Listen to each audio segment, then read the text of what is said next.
ಚಾಲಕನ ನಿಯಂತ್ರಣ ತಪ್ಪಿ ಲಾರಿ ಪಲ್ಟಿ, 10 ಜನರ ಸಾವು, 11 ಜನರಿಗೆ ಗಂಭೀರ ಗಾಯ. ಹುಬ್ಬಳ್ಳಿ ಕಿಮ್ಸ್ ಆಸ್ಪತ್ರೆಗೆ ದಾಖಲು.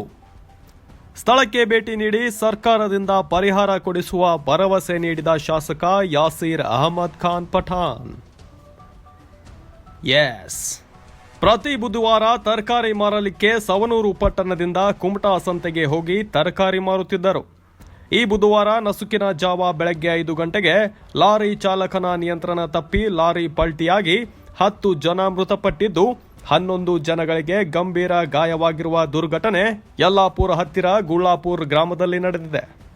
ಈ ಘಟನೆಗೆ ಕುರಿತು ಶಿಗ್ಗಾಂವ್ ಸವಣೂರು ಶಾಸಕರಾದ ಯಾಸೀರ್ ಅಹಮದ್ ಖಾನ್ ಪಠಾಣ್ ರವರು ಮಾತನಾಡಿ, ಮಾನ್ಯ ಮುಖ್ಯಮಂತ್ರಿ ಸಿದ್ದರಾಮಯ್ಯ ಅವರಿಗೆ ದೂರವಾಣಿ ಮೂಲಕ ಮಾತನಾಡಿದ್ದೇನೆ. ಮೃತಪಟ್ಟ ಕುಟುಂಬಗಳಿಗೆ ಸರ್ಕಾರದಿಂದ ಪರಿಹಾರ ಕೊಡಿಸುತ್ತೇನೆ. ಗಾಯಾಳುಗಳಿಗೆ ಕಿಮ್ಸ್ ಆಸ್ಪತ್ರೆಯಲ್ಲಿ ಖರ್ಚು ಸರ್ಕಾರದಿಂದ ಭರಿಸುತ್ತೇವೆ ಎಂದು ಮೃತ ಕುಟುಂಬಗಳಿಗೆ ಹಾಗೂ ಗಾಯಾಳುಗಳ ಕುಟುಂಬಗಳಿಗೆ ಸಾಂತ್ವನ ಹೇಳಿ ಧೈರ್ಯ ತುಂಬಿದರು. ವರದಿ ದಾವಲ್ ಸಾಬ್ ಎಂ, ಹುಬ್ಬಳ್ಳಿ, ನ್ಯೂಸ್ 16 ಕನ್ನಡ, ಸವಣೂರು.